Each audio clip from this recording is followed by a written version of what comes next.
ambiental é um assunto que veio para ficar, não vai sair da agenda de quem produz e quem consome.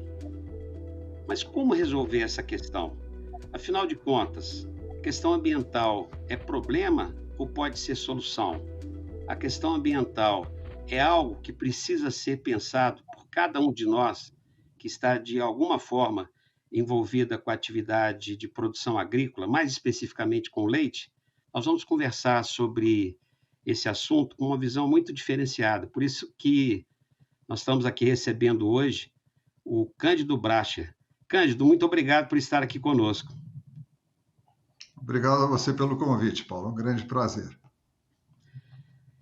Pois é, a gente sempre aqui recebe pessoas do meio do leite, mais especificamente do setor lácteo, e hoje a gente está te recebendo aqui, e muitos eu acredito que ainda não conheçam quem é Cândido Bracher. Quem é você? Eu sou um brasileiro de 63 anos, casado há quase 40 com a Tereza Cristina, que é ambientalista, enfim, pai de 3 filhos, tenho 2 sobrinhas que moram comigo, 2 netos, e dediquei 40 anos da minha vida à atividade bancária. Nessa atividade bancária, eu ajudei o meu pai a fundar um banco em 88. Nós desenvolvemos esse banco durante 15 anos e vendemos para o Itaú, o Itaú Unibanco. Eu, então, me tornei um executivo do Itaú Unibanco e terminei por ser presidente do Itaú Unibanco, de onde eu me aposentei o ano passado, quando atingi a idade limite de 62 anos. Desde então, eu me tornei um aprendiz. Eu sou um apaixonado por literatura e por natureza, e eu tenho me dedicado a estudar e a procurar entender as questões da crise climática, do aquecimento global. Tenho também escrito um artigo, me tornei também um colunista, um artigo por mês na Folha de São Paulo. Ô, Cândido, eu queria já de saída dizer isso. Eu sou um fã dos seus textos. Eu não sei quando é que eles começaram a aparecer lá na Folha de São Paulo, mas eu acho que foi no ano passado, foi durante a pandemia. E me chamou muita atenção desde o início, porque é uma abordagem muito racional, mas muito poético também. A sua maneira de escrever, ela é poética e o conteúdo é muito sólido. E você está trabalhando com uma questão que é muito difícil para todos nós, né? Uma questão ambiental é nova e muito difícil para todos nós. E você, nos últimos tempos, tem defendido a riqueza brasileira, né? Você tem visto a questão da floresta como a riqueza brasileira. A gente vê com muita frequência duas posições antagônicas, eu diria, de certa forma, duas posições ativistas.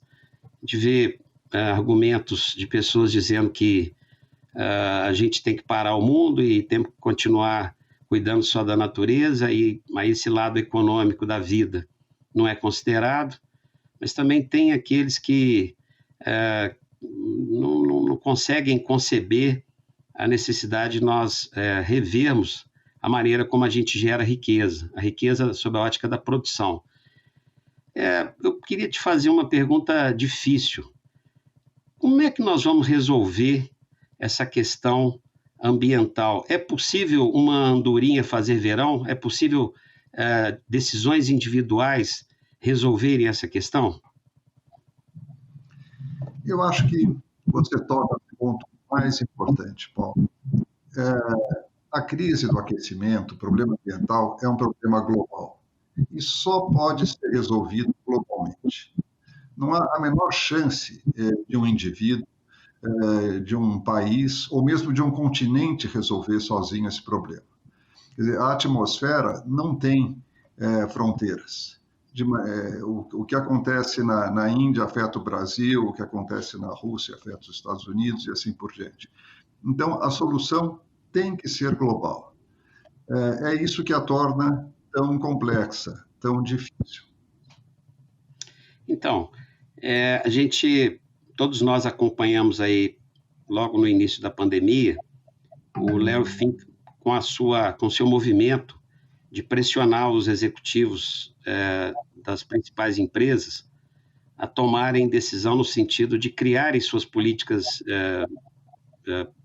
individuais, eu vou chamar individuais, empresariais, visando descarbonizar suas cadeias de produção.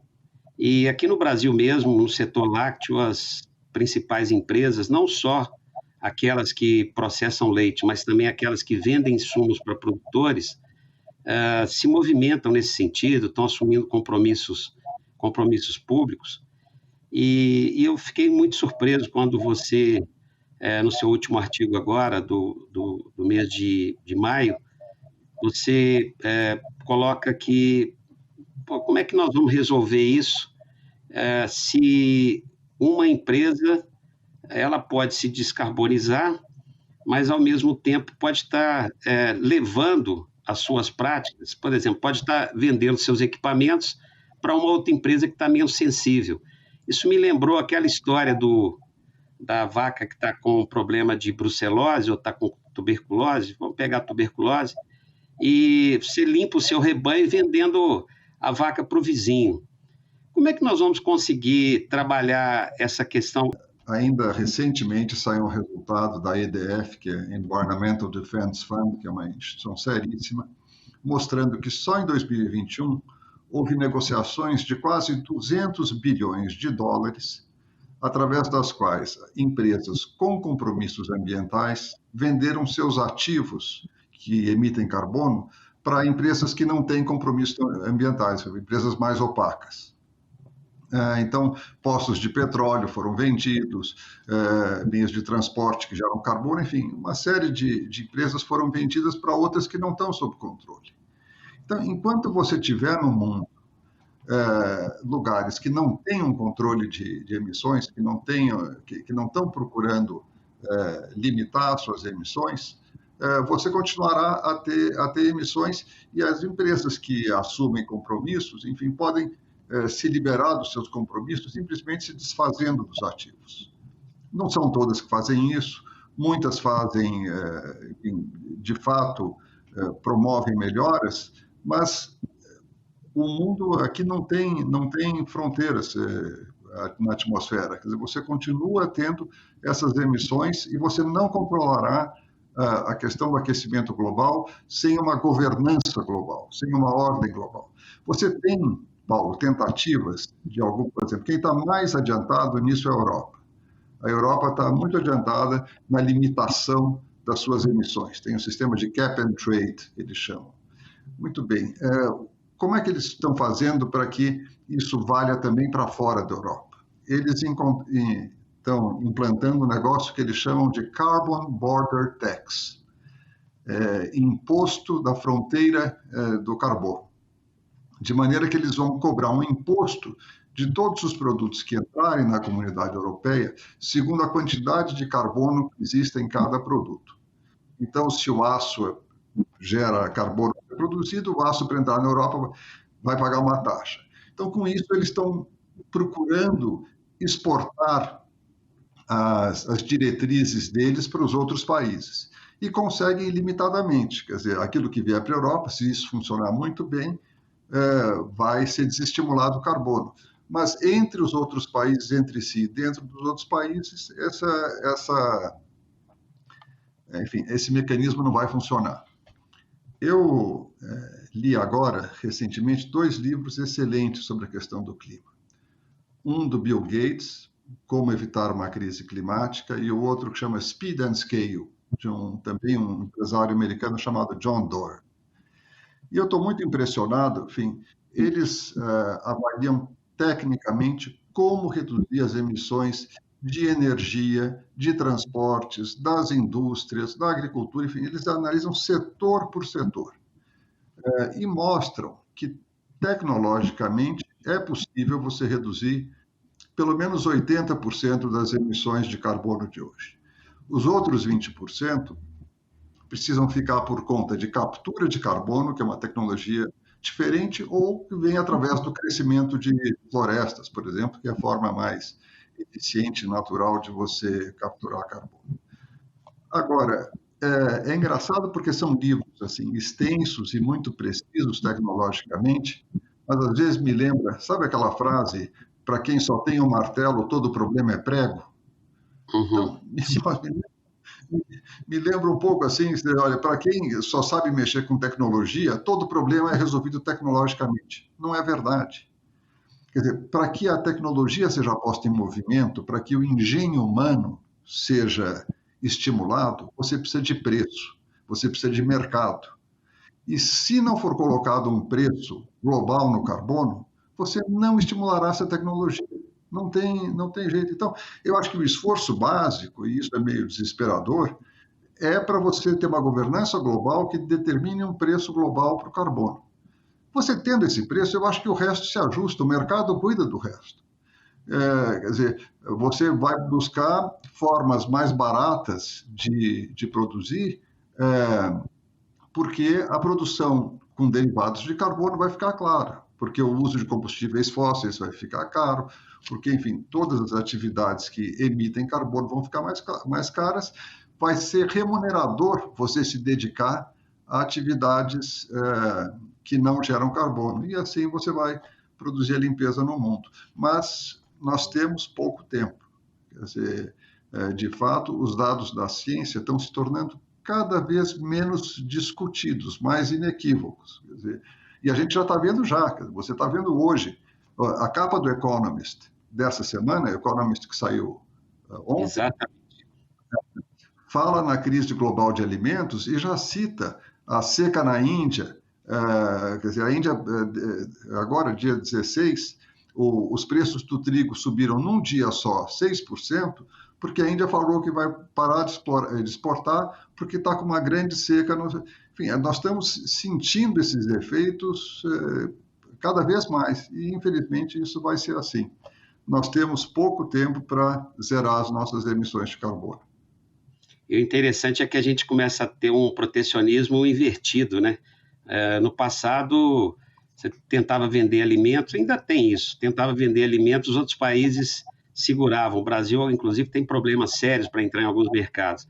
Agora, a Índia, quando diz que não vai vender, de certa forma, ela tentando proteger o seu próprio mercado, e aí o mundo é que tem que se posicionar. Mas eu queria se reposicionar. Mas eu queria continuar com essa questão.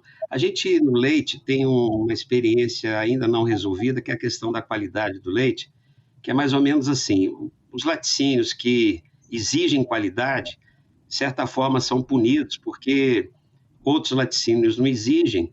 Então, aquele produtor que não tem qualidade, ele é rejeitado pelo laticínio que tem sua regra definida, mas acaba encontrando porto seguro nos laticínios que não têm o mesmo nível de seriedade. Transportando isso para essa experiência que a gente está vivenciando, que a gente ainda não tem, uma orquestração mundial.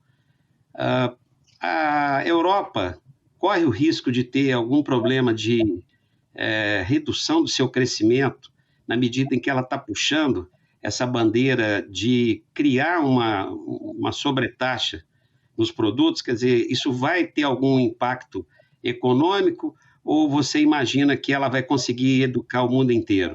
A Europa tem peso para isso hoje? Eu acho que a Europa está dando um exemplo de civilização. Eu acho que é mais uma questão de princípio do que uma questão de negócio. Do ponto de vista de negócio, eu fiquei muito chocado ainda. Há poucos meses eu tive em Stanford, na universidade, conversando com um economista que eu respeito muito, um homem conservador, e ele, assim, que tem ideias econômicas muito boas para várias coisas, em relação ao aquecimento global, se mostrou assim absolutamente despreocupado.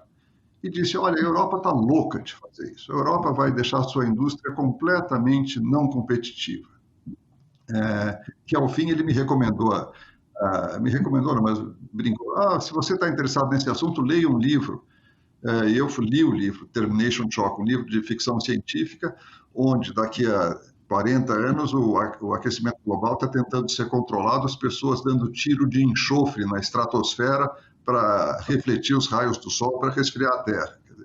Que o Bill Gates fala nisso: olha, geoengenharia é a solução extrema, é aquilo que você faz quando nada mais funcionou e tem efeitos colaterais muito, muito graves.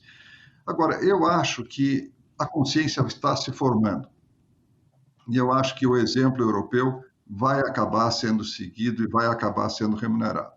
Mas a Europa sozinha não salva o mundo. Quer dizer, se ela não conseguir que esse exemplo seja seguido por outros países, que seja estabelecida uma governança global, não vai funcionar. E aqui, o problema é qual é a governança global que você estabelece. E o que me deixa um pouco chocado é que nós, no Brasil, não estamos trabalhando, me parece, nos fóruns internacionais para defender uma boa governança global. E é uma questão muito controversa, naturalmente, você vai procurar quem são os países que emitiram mais, tal, no passado, vai ficar uma discussão eterna.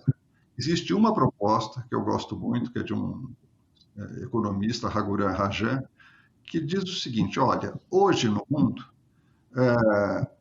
o mundo emite 50 bilhões de toneladas de carbono, são 7 bilhões de habitantes, portanto, dá 7 toneladas por habitante por ano. Os países que emitirem mais de 7 bilhões de toneladas por ano, pega esse a mais, então vamos dizer os Estados Unidos. Vamos supor que os Estados Unidos emitam 20, então é 13 a mais do que 7. Vezes a população deles, que é de 300 milhões de habitantes, 13 vezes 300 dá 500, vezes um preço de tonelada de $40, dá 200 bilhões de dólares, os Estados Unidos têm que pagar 200 bilhões de dólares por ano para um fundo. Os países que emitem menos do que 7 toneladas per capita retiram, matematicamente, esse negócio dá igual. Com isso, o que você tem? Você tem, cada país, os Estados Unidos têm que pagar os 200 bilhões, eles são soberanos para decidir como é que eles distribuem esse ônus dentro da sua economia pelos seus agentes econômicos. O Brasil, enfim, hoje acho que está emitindo, infelizmente, 10 toneladas per capita, porque tem 50% da nossa emissão, 46% da nossa emissão é desmatamento. Se o Brasil conseguir conter o desmatamento, especialmente na Amazônia, cai de 10 para 5. Então, ficam 2 toneladas abaixo das 7, vezes 200 milhões, dá 40, vezes 50 milhões. A gente vai ganhar 20 bilhões por ano. E como distribuir esses 20 bilhões, também o país é soberano para decidir. O importante é que você terá um preço global, $50 ou 40, seja, por tonelada. E isso estimula, por si só, o engenho humano para aplicar a tecnologia para conter as emissões de carbono, para conter o desmatamento, enfim, o mercado funciona. Precisa ter uma lei clara e precisa ter, como você falou no caso do leite, quer dizer, você não pode deixar ter os produtores que fogem às regras. Vai ser a mesma coisa com relação ao carbono. Você vai precisar de mecanismos de controle mundiais. Tem uma outra complicação no carbono, que eu não sei se no leite tem, porque eu não sou especialista, que é como é que você mede. Então, você vai precisar ter medidas padrão concretas. Mas, para isso, há remédio.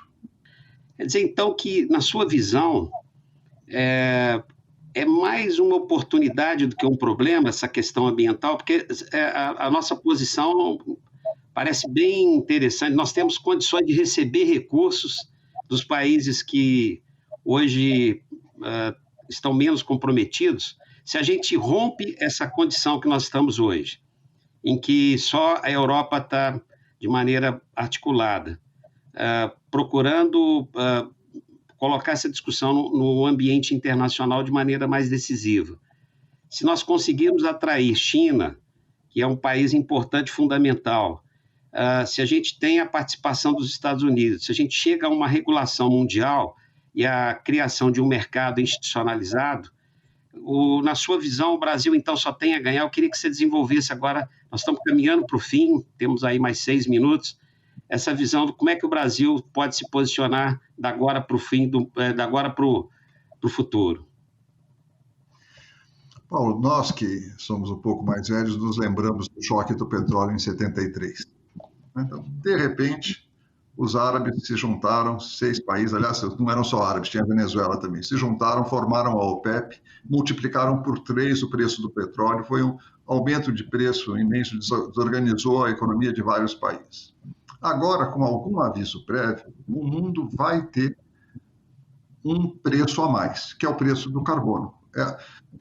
Até hoje não se colocou preço no carbono e é por isso que a gente esgotou a capacidade da atmosfera de absorver carbono. Então, vai ter um preço a mais. Naquela época, quem ganhou com o aumento dos preços do petróleo? Foram os árabes e o resto do mundo pagou. Agora, quem é que vai ganhar com o aumento dos preços do carbono? Quem tiver capacidade de capturar carbono e tiver a capacidade de reduzir as emissões ou de manter as emissões abaixo da média mundial. Ora, o Brasil tem a matriz energética mais limpa do mundo, entre hídrica, solar e eólica. E o Brasil tem, mais do que qualquer outro país, a capacidade de capturar carbono da atmosfera, seja através de crescer florestas e matas em terras degradadas, seja através da agricultura regenerativa, retendo mais carbono no solo. Enfim, o Brasil é uma grande potência agroambiental e tem uma enorme capacidade. Então, o Brasil pode, num mundo em que a tonelada de carbono vai valer 50, 100 dólares, o Brasil pode ser um grande produtor de captura de carbono mundial. Quer dizer, eu diria, comparando com aquele choque do petróleo de 73, eu diria, dessa vez, nós podemos estar no papel dos árabes, quer dizer, de quem ganha. Eu fico pensando nos fazendeiros, quer dizer, que podem passar a ter uma cultura a mais. Teve uma iniciativa outro dia do IPAM, do Conserve, enfim, onde vários fazendeiros da região do Araguaia, enfim, estão recebendo dinheiro pela área não desmatada além da área legal. Porque, enfim, estão conservando carbono ali. Quer dizer, então, o fazendeiro produz soja, produz gado, produz milho e produz captura de carbono. Quer dizer, é um produto a mais, se você entendendo a fazenda como algo global, como algo equilibrado, né, que é como entendo que a moderna agricultura faz. Então, o Brasil tem um potencial imenso. E para isso é preciso que nós reivindiquemos nos fóruns mundiais, colocamos o Itamaraty para trabalhar, para alcançarmos essa governança global. E também que a gente melhore a nossa imagem diante do mundo, contendo o desmatamento na Amazônia. Quer dizer, é um desmatamento que não beneficia ninguém, que prejudica a imagem do Brasil terrivelmente, e que nos desacredita nos fóruns mundiais como alguém capaz de conservar e capturar carbono. Bom, Bracha, o programa acabou, uma pena, a gente precisa continuar discutindo todas essas colocações que você fez e principalmente refletir sobre a oportunidade que nós temos em relação a serviços ambientais. A gente tem oportunidade de ter, como você colocou, captura de recursos para propriedades, capturando o carbono que está aí e que outros países estão até mesmo se esforçando pouco, mas nós temos que fazer o nosso dever de casa. E o Brasil tem uma competência instalada, o Itamaraty é muito bem posicionado. O que talvez esteja faltando ser mais agressivo, mas para isso, eu acho que nós que estamos vinculados ao setor produtivo primário, nós temos que estar conscientes, porque, em geral, governos se posicionam em função das diferentes forças de pressão que tem na sociedade. Se nós não temos essa noção, inclusive financeira, do que o meio ambiente pode representar, acho que fica difícil o Brasil ter uma posição diferente.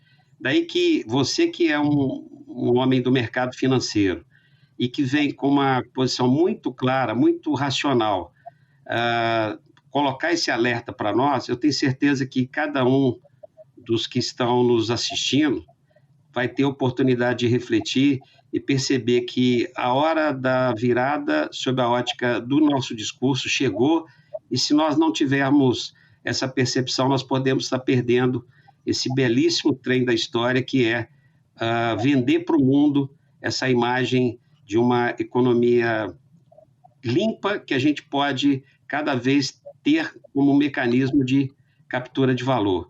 Eu queria agradecer muito a sua vinda aqui e estou esperando o próximo artigo. Você falou de 2 artigos, para mostrar que eu gosto dos seus artigos, você falou de 2 artigos aqui na sua apresentação, e eu vou ficar ansioso. Faltou um que eu gostei muito também do Rio Madeira, que eu achei muito interessante.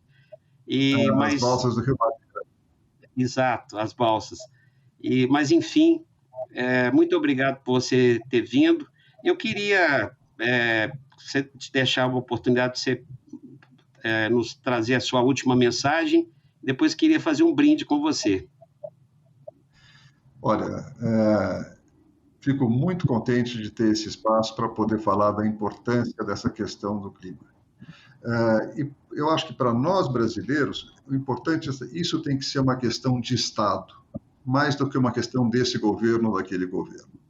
Um exemplo de questão de Estado, para mim, foi a inflação. Quer dizer, como o Brasil resolveu o problema da inflação. Na última eleição, nenhum presidente prometeu manter a inflação baixa, porque não precisava, porque a gente confia na governança que a gente criou que mantém a inflação, apesar de que ela agora está subindo um pouco. Então, nós precisamos dedicar a essa questão ambiental no Brasil a mesma importância que a gente dedicou à questão da inflação, que é uma coisa independente do governo. Quer dizer, é o Estado brasileiro que tem que cuidar disso, e isso vai ser algo que pode trazer muita riqueza para o país. Então, Cândido, eu queria te convidar para fechar o programa, para a gente fazer um brinde. O meu leite não é carbono neutro, não acredito que o seu também seja, mas a gente está olhando o futuro e sabendo que no futuro nós vamos ter um leite carbono neutro com certeza. O meu leite, eu não sei se é carbono neutro, mas é muito bom. É leite dos meus primos da Lete. É o leite dele. Muito bom. Muito obrigado por você ter vindo. Obrigado. Um abraço, Paulo.